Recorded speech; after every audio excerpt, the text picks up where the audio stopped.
Today on BizBeat, marching for change, how local athletes are using their platform to stand for justice.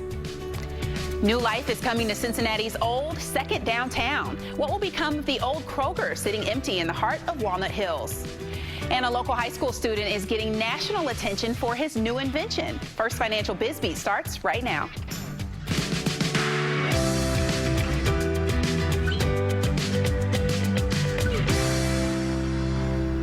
Good afternoon to you and welcome to First Financial BizBeat, presented by the Business Courier. I'm Kyla Woods. Well, beer has a long, storied history in the tri-state, dating back to the days when we were called the beer capital of the world.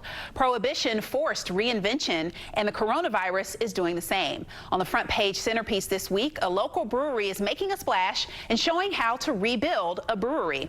Braxton was set up perfectly for a breakout year, and then COVID hit. So the fast-growing Northern Kentucky brewery had to reinvent itself. The good news, adapting and innovating is basically in the Covington Brewery's DNA. We really look to innovate, and that's kind of what you see when we opened up Braxton Labs, for example. But really just playing off of R&D, off-the-wall ideas, and trying to take those and create them and make them come to life. Braxton's big bet has been embracing the new normal. Evan's brother, Jake, talked about that and the company's first foray into Ohio with Courier reporter Andy Brownfield. All right, so I'm here with Braxton Brewing Company CEO Jake Rouse, and I appreciate you being with us this morning. Thanks, Andy. Thanks for having me.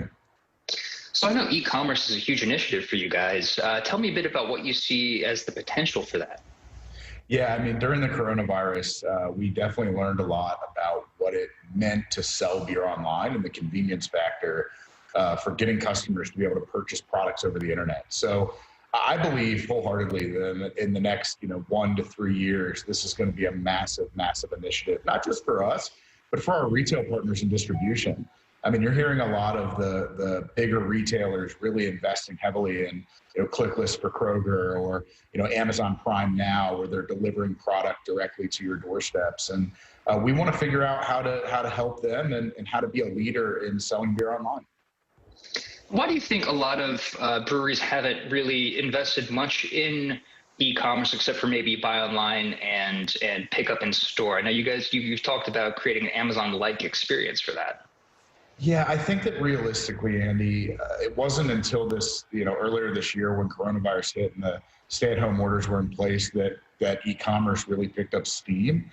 At the end of the day, it's really fun to shop at liquor stores. It's fun to see all the brands and packages and price points. And so when the stay-at-home orders took place and you're able to kind of understand that you have to find a way to create convenience, I think that was that pivotal moment to getting customers to understand that buying online is actually something that really is easier and more convenient. And so I think you're going to see a lot of breweries begin to invest there because it's really, a land of opportunity right now. So I know that you guys are going to be opening your first Cincinnati location in the city proper here soon. What does that afford you as a brewery? Yeah, we've always wanted a location in Cincinnati, and we're getting really close to opening it. I think we're going to be making an announcement on that next week. But for us, we really wanted to create a space that, opened us up to the world of customers that live on the Ohio side of the river. As we know, that sometimes the Ohio River can be an ocean, and while we're thrilled about the customers that do come over and visit us in Covington or Fort Mitchell or Newport, we certainly wanted to kind of make it easier for those customers that don't really enter into Kentucky very often to stop by and enjoy what we're all about. So I think you're gonna really love the space. It's really unique to what we're doing, and I think it's just going to be an amazing, great opportunity for customers to enjoy the Braxton brand. So I know that Vive has been a roller coaster ride for you guys with all of your huge marketing push coming into 2020. So tell me a bit about what's new with that brand. Yeah, Vive has definitely been an amazing run, and we've had to make some quick decisions on how to keep that brand in the forefront of customers. One of those that I'm so excited about, Pumpkin Spice Vive, hits the shelves in just a few short days. And I think the response that we're getting from the customers, we've tried it, have been just amazing. It's true to hard seltzer, so it's got that beautiful aroma that smells like pumpkin spice, but the flavor profile dissipates off your tongue, and it's still a really enjoyable hard seltzer. So I'm excited to see how the market reacts to it. I know for a fact that we're going to get a lot of anticipation, and I just hope that the people who love pumpkin as much as I do are going to love that product. Yeah, it seems like a perfect product for entering into this fall season and hopefully give us a bit of normalcy amid all of the cataclysm out there. Well, Jake, thanks. I appreciate you being here with us this morning. Thanks, Andy. I appreciate it as always. All right. Back to you, Kyle. Thank you so much, Andy. And downtown's first new brewery in decades is opening next week. Rebel Metal's message, "Everyone is welcome," is painted above the entrances on Central Avenue. The focus is on lagers instead of ales and IPAs. Like most other craft breweries, Rebel Metal will also serve food, and you'll be able to scan a QR code to see the menu and place an order to the brewery's tap room. It's part of a brewery explosion lately in the city. Esoteric, the city's first minority-owned craft brewery, opened this past week in Walnut Hills. The brewery transformed the abandoned Paramount building into a cozy hangout. And on the same day of their grand opening, news dropped about a $100 million development at the site of the old Kroger right next door. We see it could be office, it could be commercial, it could be residential. And really that's going to be part of our community engagement, figuring out what the community would like to see here and also what can we attract. I'm excited to do some creative things in the footprint of this building once it's torn down, kind of some meanwhile uses that not only in an open air market support existing businesses, but also help us kind of create demand for the future businesses that could come. The initial plan does include hundreds of apartments. 30% of those will be affordable. Well, beer is also playing a role in the November election. There are not enough poll workers in Kentucky, so the Secretary of State is working with breweries to recruit people. Beer labels at 4 breweries in the state, including Wooden Cask in Newport, will include a QR code, and scanning that takes you right to Kentucky's voter information portal. There you can register to vote and apply to be a poll worker. We want the younger generation, so we figured beer, people like beer. Our bar, we kind of focus on English, Irish, and Scottish beers. So when you think of an English pub, you come in and you talk about the weather, you talk about the politics. So politics and beer kind of go together. And breweries in Ohio are also using beer to encourage people to vote. Labels read, "Every vote counts." Major construction is underway on the new Newport on the Levee. This drone animation shows how the outdoor space is being transformed with new green space, landscaping, and lighting. The west side of the gallery building will be demolished and replaced with an all-glass wall to flood natural light into the space. There will also be a new entrance that directly connects with the Purple People Bridge. Well, the battle of vetoes is over. The streetcar is free to ride for the next 60 days and likely much longer than that. Council says the city could lose money if they did actually charge people because the cost to collect those fares would be more than the actual fares collected. It's been a remarkable couple of weeks in sports. Multiple games in multiple sports postponed because those players were boycotting. That's never happened before. The Bengals joined the nationwide show of solidarity this week. The entire team, including staff and members of the front office, walked from the stadium to the National Underground Railroad Freedom Center to deliver a message. It is time for us to act together and as a unified front. We must identify, address, and ultimately end those practices and policies that would deny liberty and justice to all, regardless of race, religion, or creed. It is time for us all to take a stand. It is each of our responsibility to effect change in our communities, not only for us, but for those yet to come. We cannot turn a blind eye to the racism still experienced in this country. This is not an issue of politics, but a fight for equality in life. If this nation is to ever reach the goals that it has promised to its citizens, we must be catalysts for change. The University of Cincinnati football team sat out practice last Friday, saying they cannot sit idly by as the plight and injustices of the Black community are streamed, posted, and publicized. The players used that time to reach out to legislators and to make sure that people were registered to vote. Major League Baseball Hall of Famer and former Red Tom Seaver died this week. The franchise is best known for his years with the New York Mets, which included the magical run to the 1969 World Series title. He came to Cincinnati in 1977 and spent parts of 6 seasons here. And it's here in the Queen City where he added the one missing piece to his stellar resume, a no-hitter. Seaver with a pause, the check and the pitch. He bounces to first base. Dreesen has it. He goes to the bag, and Seaver's got it. Bob Seaver has pitched his first Major League no-hitter. That call made by another Hall of Famer, Marty Brennaman. He was everything as a Reds pitcher that he was with the New York Mets. But not only that, he was such an influence on, at that time, a relatively young pitching staff. He just was willing to give everything he had in terms of his experience, his ability to get hitters out, how to approach a start, how to deal with adversity. He had the whole package. Seaver, one of the best pitchers the game has ever seen, died from complications of dementia and COVID-19. He was 75 years old. Still to come on First Financial Biz Beat. I really wanted to be able to give, this power of music to people who had no ability to really experience it. A local high schooler found a way for people to see music. His invention after the break.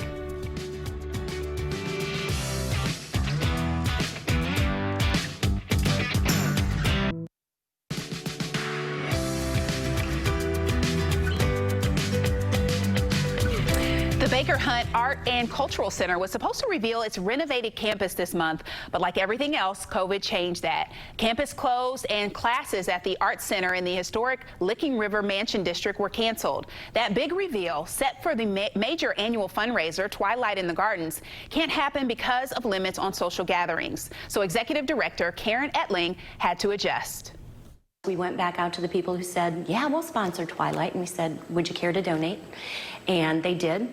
And we went to our normal Twilight participants and we said, this is our biggest fundraiser and we've had to cancel it. That was about a week ago and we've already gotten $3,000 in from people willing to share with us so we can continue to provide programming on campus. Limited, socially distant classes are still happening, but the state-of-the-art teaching kitchen, the crown jewel of the $2 million renovation, is not yet being used. Etling says she's looking forward to the day they can be fully functional and utilize that new kitchen. Impact 100 will be the next organization to celebrate annual milestones in a new way. Thursday, they will host their first virtual award ceremony, and these are pictures from a past ceremony. The Women's Philanthropic Organization awards 4 $100,000 grants annually.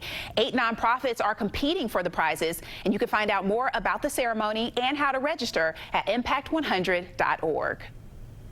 A young inventor from Cincinnati is making music come to life for people who are deaf and hearing impaired.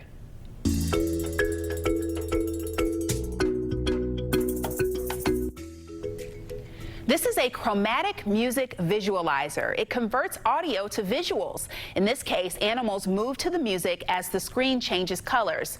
Feelings of the tune are associated with bright colors and bold movements. Seven Hills senior Aaron Ziegler is the inventor, and right now he posts the creations to Instagram.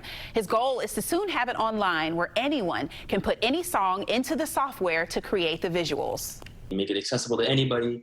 Essentially, you just log into chromaticmusic.com or whatever, pull it up, and then you click a song that you want to listen to, and it does the visualization. And anyone can go on, anyone can do it whenever. To me, it just didn't seem fair to put a price on it or to really limit access. The software recently won the Technology Award from the Ohio Invention Convention. He's now competing nationally. Breast cancer is the leading cause of cancer among women, and one of the most stressful parts of getting tested is waiting for the results. First Financial's Ilaria Rollins talked with Jewish Hospital's Jennifer Scales about how they help take the stress out of the process. Thanks, Kyla. Jennifer, thank you for chatting with me today. Tell us about the I Know program at the Jewish Hospital. Yes, the I Know program was started back in May of 2017. It was an initiative designed to relieve anxiety and fear from women. We all know that women age 40 and over get their annual mammograms. We know it's a scary part, a thing that we do. Most women are worried about the results. They wait several days to weeks to get those results. Here at Jewish, we provide those results within the same day. Women can stay after they get their screening mammogram. The radiologist reads it right then, decides if we need additional imaging. We can do those right here on the spot, even up to biopsy. We do have a 24-hour turnaround time for our biopsy results. That's great. Why is it so important for the patient to get results so quickly?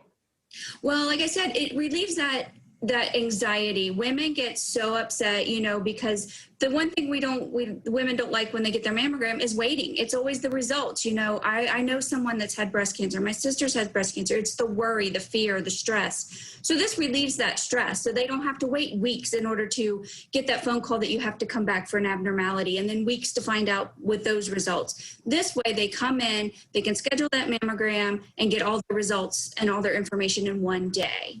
And it just lets them go home relieved instead of worrying about it for several days. This year has been tremendously challenging for everyone, but talk to us about the importance of women's health, especially the importance of staying on top of routine care, even during a pandemic.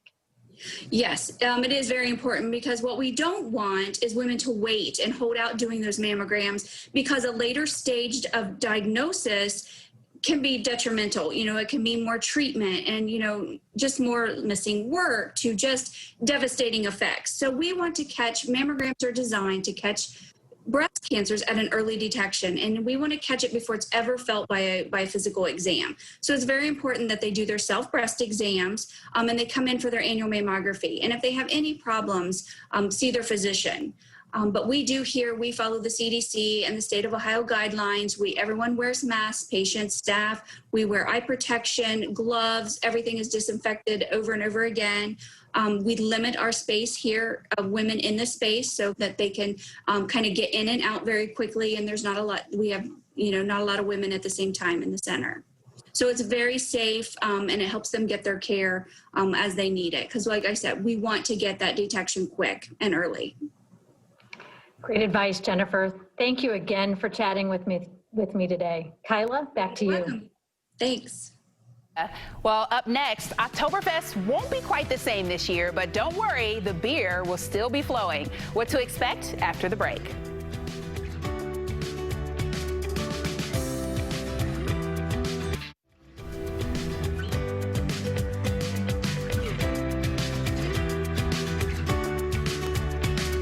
Buffalo Wings and Rings is unveiling a new generation of restaurants. This is what the Wings and Rings in Milford will look like when it opens at the end of the month. It'll include a hangout area, valet, a patio and fire pit, a lounge, and a bar that has TVs and foosball tables. The Anderson Township Company says the new iteration will meet changing consumer demands. Well, lots of beer, lots of food, and lots of good people. It really doesn't get much better than Oktoberfest Cincinnati. And thanks to COVID, the massive event, of course, will be scaled back this year. But as they say, the show will go on just a little bit differently. Here to talk about the changes is one of the organizers, Lori Salzarudo. Hey, Lori, good morning. Good morning. How are you? I'm doing well. Thank you so much for being here with us. Of course, Oktoberfest Cincinnati, always a favorite for everyone in Cincinnati. It will go on, but in a different way. Can you explain to us some of the changes we can expect? Yeah, sure. As you said, we knew that we couldn't go on with the event as it had in the past, similar to Taste of Cincinnati, but we think that everyone needs a little morale boost and needs a little fun heading into month 6 of all of this. So we really tried to work to figure out how we could make Oktoberfest happen. So what we're doing is we've created in-home celebration kits, and the theme this year is in the house. So the celebration kits are $34.99, and they are available now on our homepage of the Oktoberfest Cincinnati website. They can be picked up or delivered, and all of the information is there, but it has, you can get Kroger and Sam Adams are our presenting sponsors. So there's plenty of Kroger items that you'll be able to purchase. There's beer, Sam Adams beer, different decorations for your house and your yard. And then in addition to that, as we all know, restaurants and bars and breweries have been hit very hard. So we wanted to support those folks as well. And we've got over 60 already that are participating locations that'll be official Oktoberfest bars and restaurants that you can visit, socially distanced, of course, based on what their health guidelines are. But they'll have some extra flair throughout the 10 days just to help support the event as well and to have some fun that way. That's such a creative way to pivot and still, create kind of these virtual sites for people to still participate. And how can Cincinnatians connect and celebrate while supporting those favorite eateries and pubs for Oktoberfest? And that's a great question. We are going to be utilizing a lot of technology for this. So there will be Zoom links that folks that are celebrating at home will be able to, we'll have a schedule of events. You'll be able to log on and be able to watch the official toast that will happen in all of these locations, all on a Zoom link together. We'll have live Facebook performances by different Oktoberfest bands, either from their homes or from these bars and restaurants as well. So there will be a pretty detailed schedule of events, including the chicken dance, which we are definitely still doing, and that'll be taking place on the 19th at 6 p.m. Oh, it sounds like so much fun. So, I mean, we got to make the best of the situation that we're in. I think it's what we've been doing over the last few months. That's what we'll continue to do with Oktoberfest. So explain to us what a celebration pack is and what folks can expect with that. So the celebration pack, as I said, you can either pick that up, and there'll be 3 locations you'll be able to pick up from. They're on sale now, but it'll be the Sam Adams Tap Room near Findlay Market. It'll be the On the Rhine Kroger location downtown, or the Holy Grail Banks restaurant and bar at the Banks. If you'd like to have it delivered, you can have it delivered as well. There's that option. But you'll have a yard sign that'll show that you are one of the Cincinnati party houses in your neighborhood. Neighborhoods are getting together to order these packs so that they can, all celebrate in their own yards, but all be together still in some way, because that's really what this is about. It's a community event. We're trying to make it as communally connected as possible in this really strange world we're in right now. So there will also be items that you can purchase at Kroger, Sam Adams, hats, koozies, beer cups, and everything that you would have gotten down at Oktoberfest as we normally have had it. A little piece of each of that will be in this kit. Lori, thank you so much for all of your work to still bring this incredible community event to us this year. So we'll look forward to participating virtually. Thanks for your time today. Thank you so much. And thank you for joining us for First Financial Biz Beat. For business news around the clock, be sure to visit CincinnatiBusinessCourier.com, follow us on Twitter and Facebook, and be sure to sign up for our daily emails. I'm Kyla Woods. Have a wonderful and safe weekend.